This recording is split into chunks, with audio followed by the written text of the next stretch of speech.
ಮಲೆನಾಡಿನ ಹಸಿರರೇಣಿಯ ಬೆಟ್ಟಗಳ ನಡುವೆ ಒಂದು ಸುಂದರವಾದ ಗ್ರಾಮವಿತ್ತು.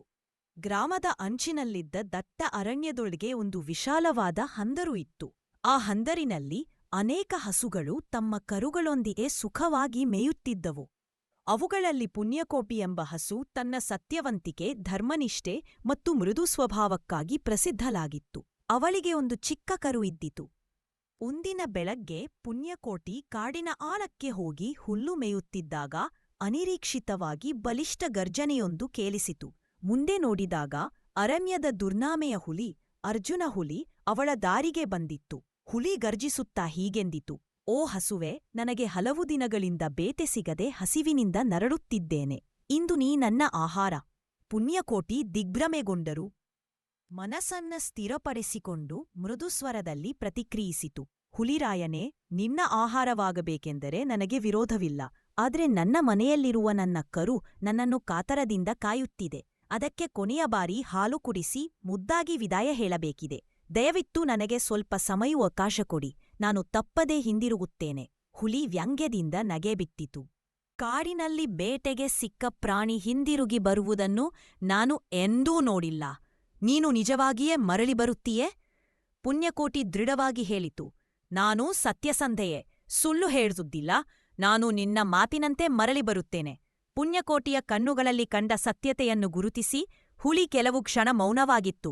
ಬಳಿಕ ಹೇಳಿತು: "ಸರಿ, ಹೋಗಿಬಾ. ಆದರೆ ಹಿಂದಿರುಗದಿದ್ದರೆ ಸತ್ಯಕ್ಕೆ ದ್ರೋಹ ಮಾಡಿದಂತಾಗುತ್ತದೆ." ಪುಣ್ಯಕೋಟಿ ತಕ್ಷಣ ಮನೆಗೆ ಓಡಿಹೋಯಿತು. ತನ್ನ ಕರುಗೆ ಹಾಲು ಕುಡಿಸಿ ಅದರ ಕಣ್ಣನ್ನು ಸವರಿ ಮುದ್ದುಗೊಳಿಸಿ ಮೃದುವಾಗಿ ತಲೆಗೆ ತಟ್ಟಿತು. ಹಂದರಲ್ಲಿದ್ದ ಇತರ ಹಸುಗಳು ದೊಡ್ಡ ಕಣ್ಣೀರು ಹಾಕುತ್ತಾ ಹೋಗಬೇಡ ಹೋಗಬೇಡ ಎಂದು ಬೇಡಿಕೊಂಡರೂ ಪುಣ್ಯಕೋಟಿ ಶಾಂತವಾಗಿ ಪ್ರತಿಕ್ರಿಯಿಸಿತು: "ನಾನು ಹುಲಿಗೆ ನೀಡಿದ ವಚನವನ್ನು ತಪ್ಪಿಸುವುದು ನನಗೆ ಸಾಧ್ಯವಿಲ್ಲ. ಸತ್ಯವಚನವೇ ನನ್ನ ಧರ್ಮ."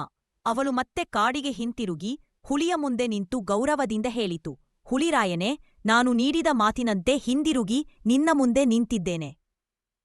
ಹುಲಿ ಇದನ್ನು ಕಂಡು ಬೆಚ್ಚಿಬಿತ್ತು. ಅದರ ಕಣ್ಣುಗಳು ಕಣ್ಣೀರಿನಿಂದ ತುಂಬಿಕೊಂಡವು.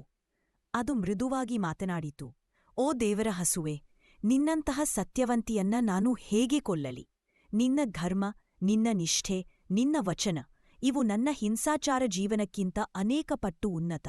ನಿನ್ನನ್ನು ಕೊಂದರೆ ನಾನು ಸತ್ಯವನ್ನೇ ಕೊಂದಂತಾಗುತ್ತದೆ." ಹುಲಿ ತಲೆಯೊಗೆಯುತ್ತಾ ದುಃಖದಿಂದ ಹೇಳಿತು: "ನಿನ್ನಂತಹ ಧರ್ಮನಿಷ್ಠ ಜೀವಿಗಳು ಈ ಜಗತ್ತಿಗೆ ಅಗತ್ಯ. ನಿನ್ನನ್ನು ಕೊಲ್ಲುವುದಕ್ಕಿಂತ ನಾನು ಪ್ರಾಣತ್ಯಾಗ ಮಾಡುವುದು ಮೇಲು." ಅಂತೆಯೇ ಹುಲಿ ತನ್ನ ಪ್ರಾಣವನ್ನ ತಾನೇ ತ್ಯಜಿಸಿತು. ಕಾಡು ಕ್ಷಣಾರ್ಧದಲ್ಲಿ ನಿಶ್ಶಬ್ದವಾಯಿತು. ಪುಣ್ಯಕೋಟಿ ಆಕಾಶದತ್ತ ತಲೆ ಎತ್ತಿ ನೋಡುತ್ತಾ ಸತ್ಯವೇ ದೇವರು ಎಂಬ ನಂಬಿಕೆಗೆ ಜೀವಂತ ಸಾಕ್ಷಿಯಾದಳು. ಅವಳು ತನ್ನ ಹಂದರು ಮತ್ತು ಗ್ರಾಮದ ಜನರಿಗೆ ಸತ್ಯ, ಧರ್ಮ ಮತ್ತು ನಿಷ್ಠೆಯ ಮಹತ್ವವನ್ನ ಬದುಕಿನಿಂದಲೇ ಬೋಧಿಸಿದಳು. ಈ ವಿಡಿಯೋ ನಿಮಗೆ ಇಷ್ಟವಾದರೆ ದಯವಿಟ್ಟು ಲೈಕ್ ಮಾಡಿ ಮತ್ತು ಇನ್ನಷ್ಟು ವಿಡಿಯೋಗಳಿಗೆ ನಮ್ಮ ಚಾನಲ್ಗೆ ಸಬ್ಸ್ಕ್ರೈಬ್ ಮಾಡಿ. ವಿಡಿಯೋ ವೀಕ್ಷಿಸಿದ್ದಕ್ಕೆ ಧನ್ಯವಾದಗಳು.